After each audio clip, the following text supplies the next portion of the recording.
Welcome back, PPS gang. Morning here over on the Midwest side of the world. We're here. It's about 8 o'clock this morning. Ready to roll today. Pass the prop went pretty well. 1-1 on my plays. Tatum came through at that plus money, and then the whole Denver game was crazy. Malone decided not to play any of the starters. Ended up getting out of hand, and SGA, I think he posted his first or second triple double of all of his entire career. So obviously that's going to take away assists from Giddy. So we did miss that 2 unit play. Um, but yeah, I'm back. I'm back with one of my favorite plays that I play most weeks. Um, on the year, I believe I'm 4-1 on these plays. And I'm guessing most of you guys already know where I'm going with this one. We're going to Jimmy G under 20 and a half completions and Jimmy G under 20 and a half pass attempts. So all you guys know, if you watch Past the Prop, this is one of my favorite plays to attack. I like taking the under on Jimmy G because he does actually do pretty well in these game types of situations. I mean, he's hit the over on his yards so much more often than he does with the attempts and completions because he does have explosive receivers and weapons in Kittle and Debo. The one thing that's really struck my eye here and that I like a lot is that Debo is running it now. So you don't need to do those bubble screens anymore. You can just hand it off to Debo. Debo's shown his ability to run in between the tackles as well. And this game should be super ugly, right? We have a Tennessee team with no Derrick Henry. We have a San Francisco team with no Elijah Mitchell. Yet when we have no Elijah Mitchell, this play here is the completions is 2-1, and the attempts are 2-1 here as well. So he's been out 3 games or 2 games. But I believe he got hurt in the middle of the one. So I counted as 3 there. But San Francisco's playing great ball. They're playing fantastic right now, 5-1 in their last 6 games. And when you're pushing for a playoff spot, obviously have some incentive to win these. And during this win streak, this number here for the completions is 5-1, and the attempts is 4-2. The only reason we lost the one was because of that overtime with Robbie Gould, and that obviously lost the attempts one as well. So we would be sitting at a perfect 6-0 and 5-1 on the attempts here if that game does not go to overtime. Because you guys know that was one of my passive prop plays. That was my only loss betting against Jimmy G or betting on his under. That was my only loss there was when Robbie Gould did miss that field goal to win the game here.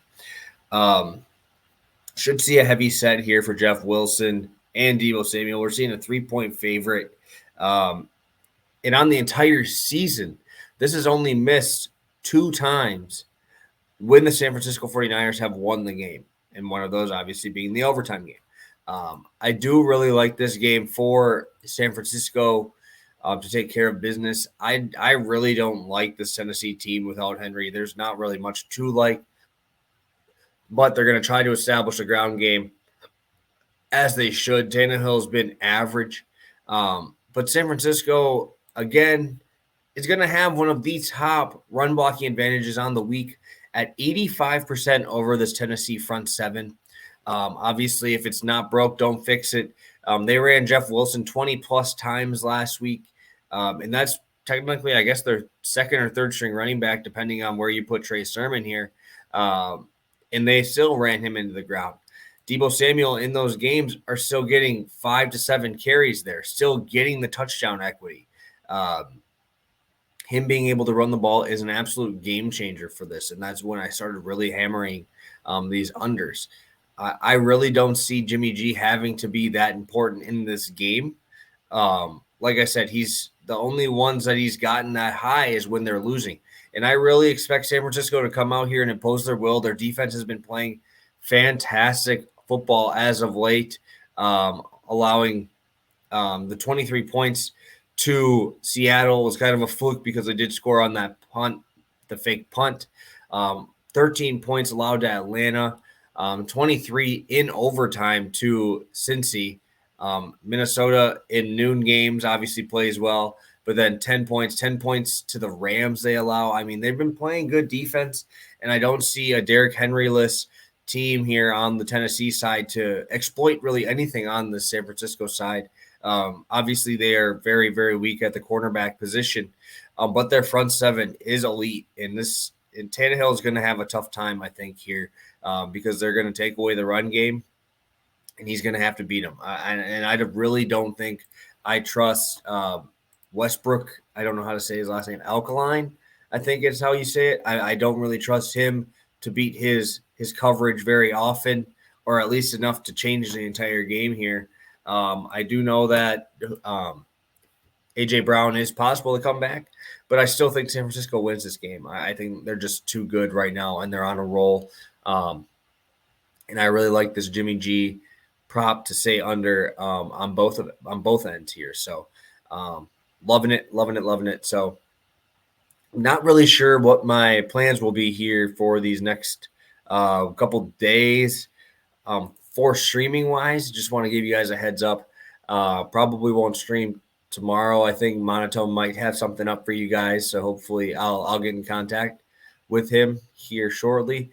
Obviously Saturday, Sunday I won't be there, but I probably will start popping back on Monday, guys. So just gonna miss tomorrow's stream. So thank you guys so much. I hope all of you guys have a Merry Christmas. And thank you guys for helping me over on Twitter. Like I said, we're around 10,400 followers over there. We're close to 750 here. Hoping to cross that 800 mark by the new year.